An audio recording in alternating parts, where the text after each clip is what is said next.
everyone, Carl Image here, welcoming you back to INC Live, and a big thank you to everybody who tuned in for our last video, one of the most watched that we've had since we started this channel at the start of the year. Let's see if we could keep the momentum going, however, as we review last night's strawweight main event. Mackenzie Dern took on Marina Rodriguez. A place at strawweight's top table was on the card for the winner.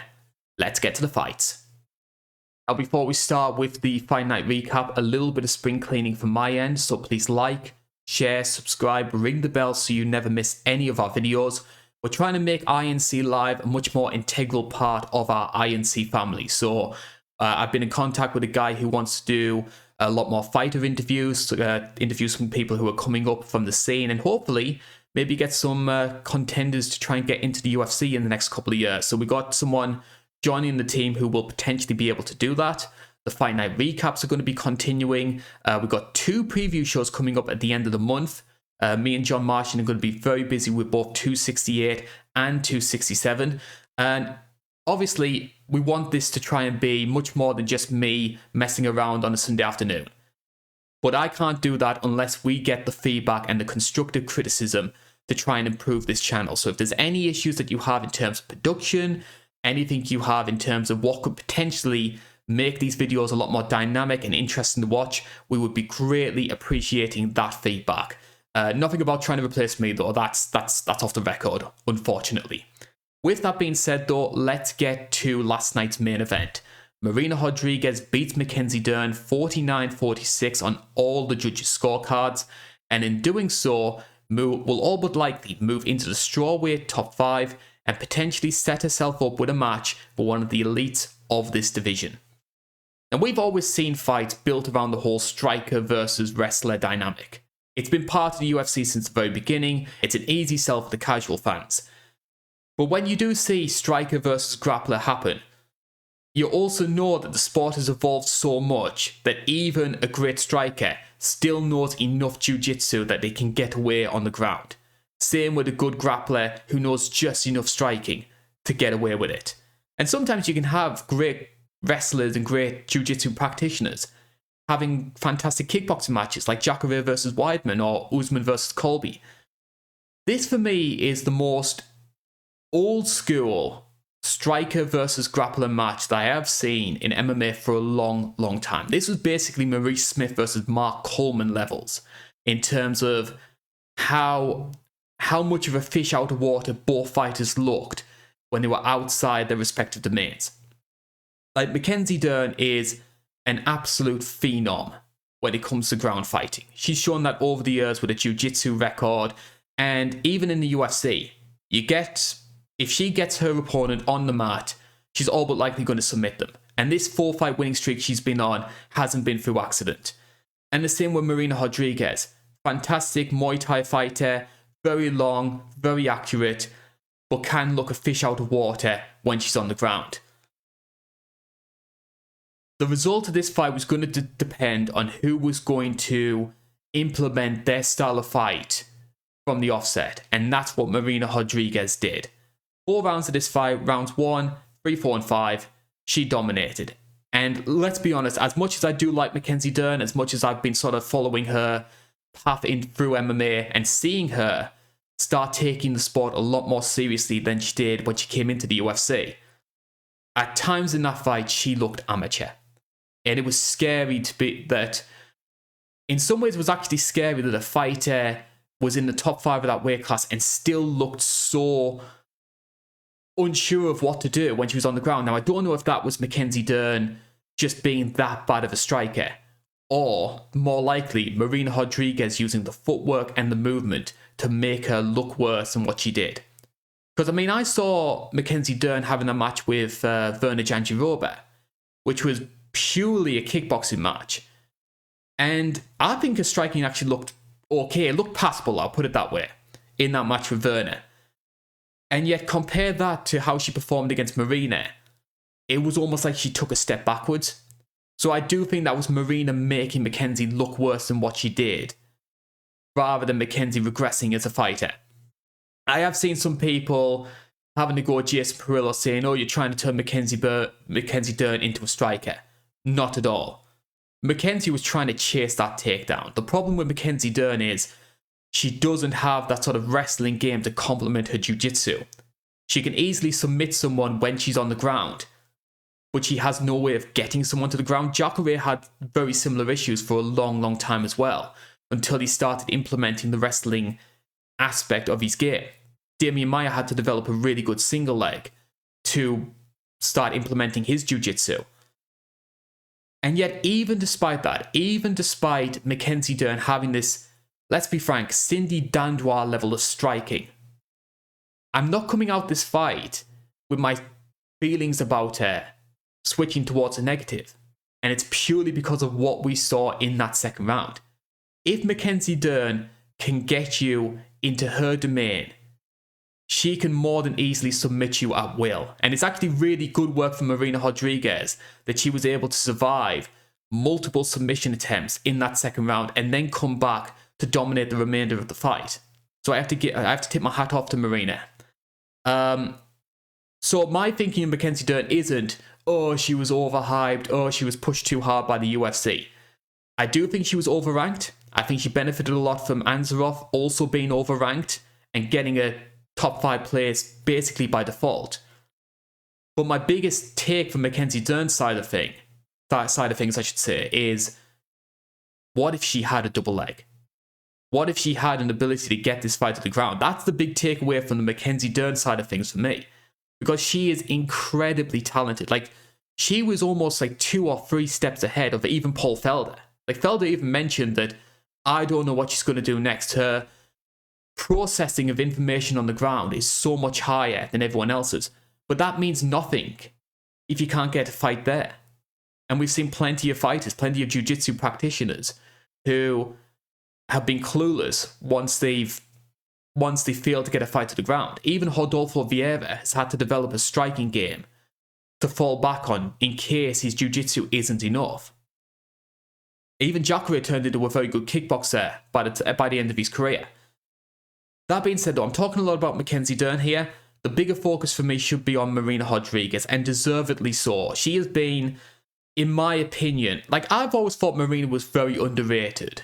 Like, I know she had sort of like missteps where obviously she lost to Carla Esparza, had the draw with Cynthia Calvillo. I did have a lot more time for her than maybe some other people did. 2021, she has really started to come into her own as a potential player in this division. Like, she's long for the weight class, she's massive as well. Like, she could easily make 125, and that was one of the big things that stood out for me. Like, Mackenzie Dern has always had sort of criticisms about her weight, that she isn't able to make 115, that sort of thing. And she was dwarfed by Marina Rodriguez in this fight. So she's long for the weight class.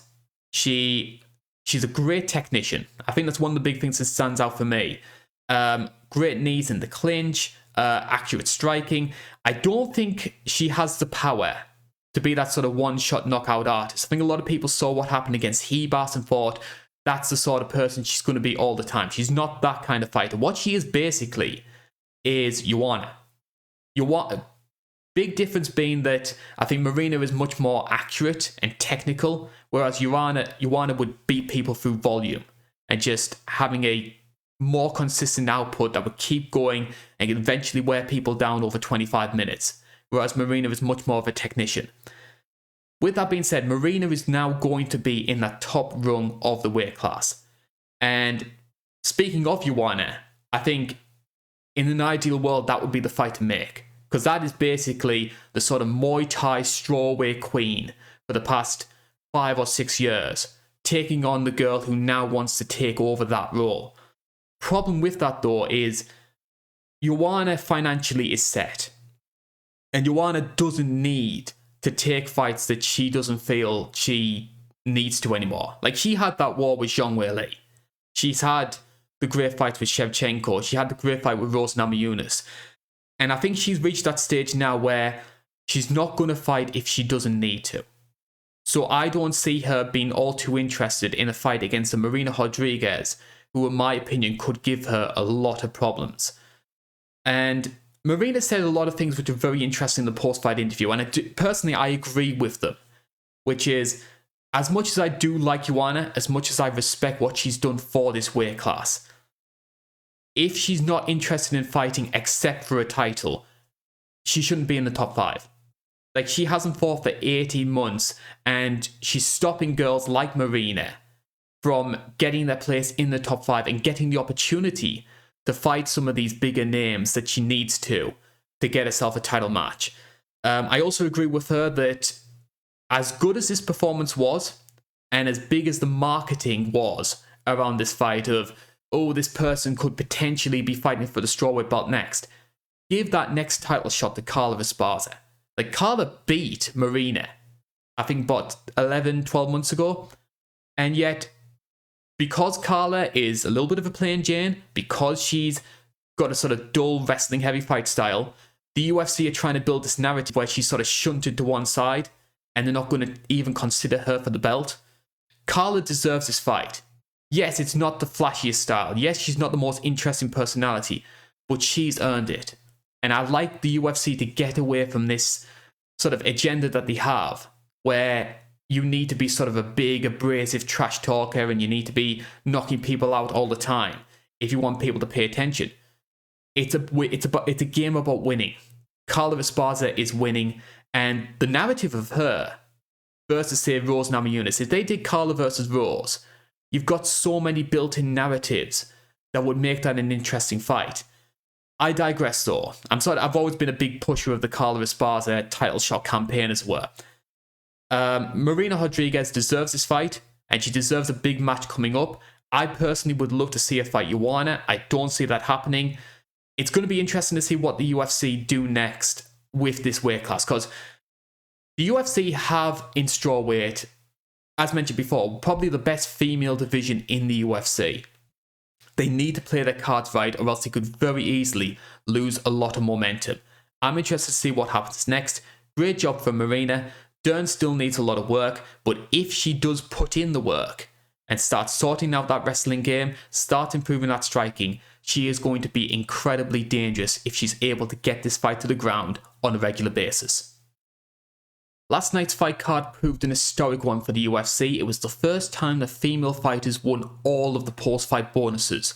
So we had Dern versus Rodriguez winning fight of the night, performance bonuses as well for Lupe Cadinez, and the person I'm going to be focusing on in this segment of the show, which is Mariya Agapova. Now, for most people who follow the sport, they'll know Agapova from a fight that she had in 2020.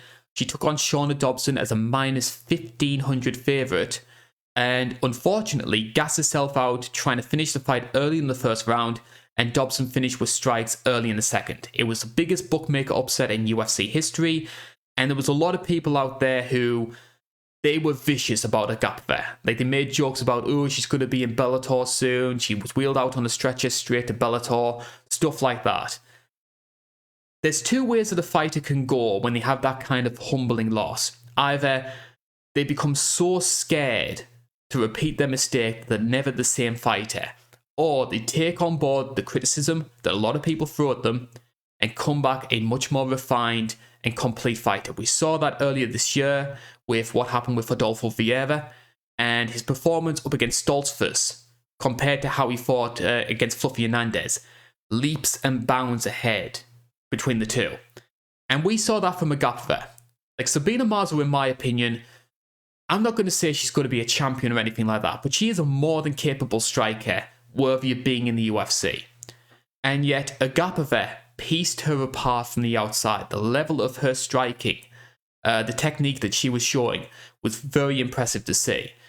Now, I hate to say it, but I sometimes hold women's MMA to a sort of lower standard than it would do for the men's game. But the technique and the combination that Agapova finished Mazo with at the end of the fight, that sort of quick 1-2, dropped it to her knees, and immediately jumped on for the rear naked choke. That was the sort of thing that Max Holloway would do. It was very impressive to see. And the thing is, Agapova isn't just suddenly a new hype train. She had a lot of fanfare behind her when she was fighting in Invicta. She had two great highlight reel knockouts in Invicta. She had the win over Hannah Cifers, where she looked great as well. And again, up against Sabina Mazo, a very technical, entertaining, aggressive fighting style. you just wonder what the hell happened against Shana Dobson. Did she believe her hype a bit too much? Did she underestimate Dobson as a fighter? That's a sort of... If Agapova is as good as I believe she could be, and I know there's a lot of sort of stories about what's happening behind the scenes, whether she's able to sort of fulfill her potential or not, I don't know.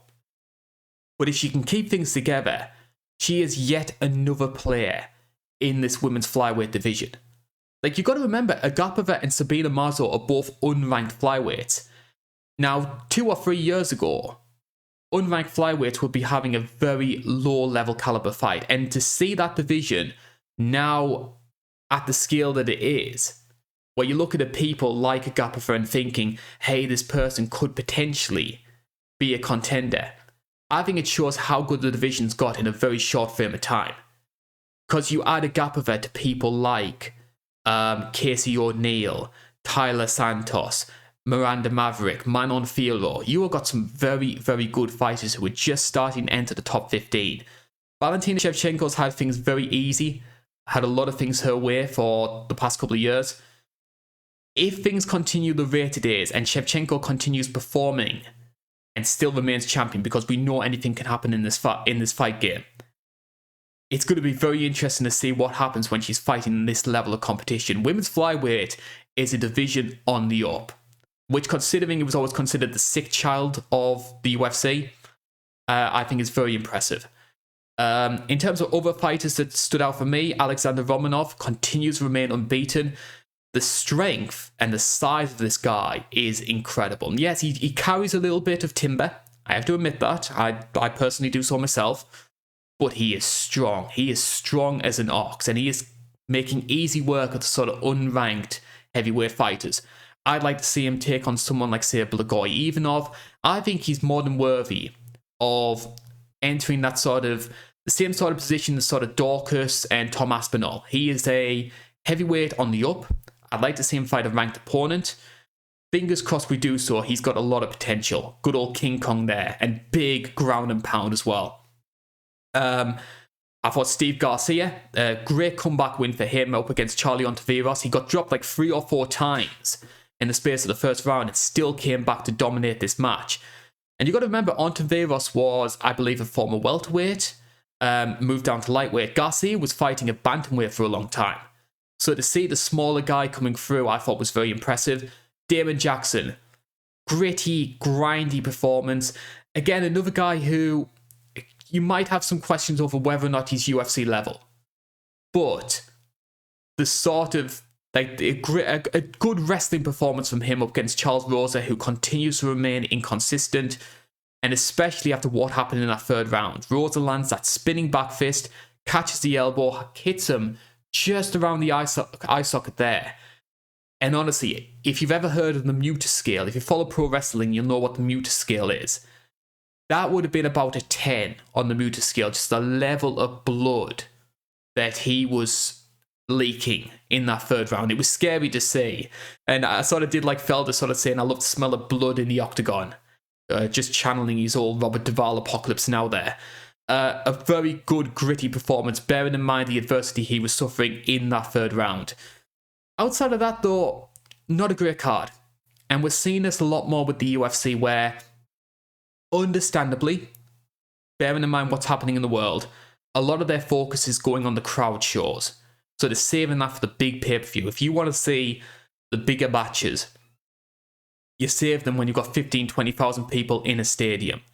And it sort of means that the UFC events, the fight nights which are taking place in the Apex, have sort of become afterthoughts. You'll get 1 or 2 sort of interesting matchups, but on the whole, very weak stuff. Like, we had 9 fights on this card.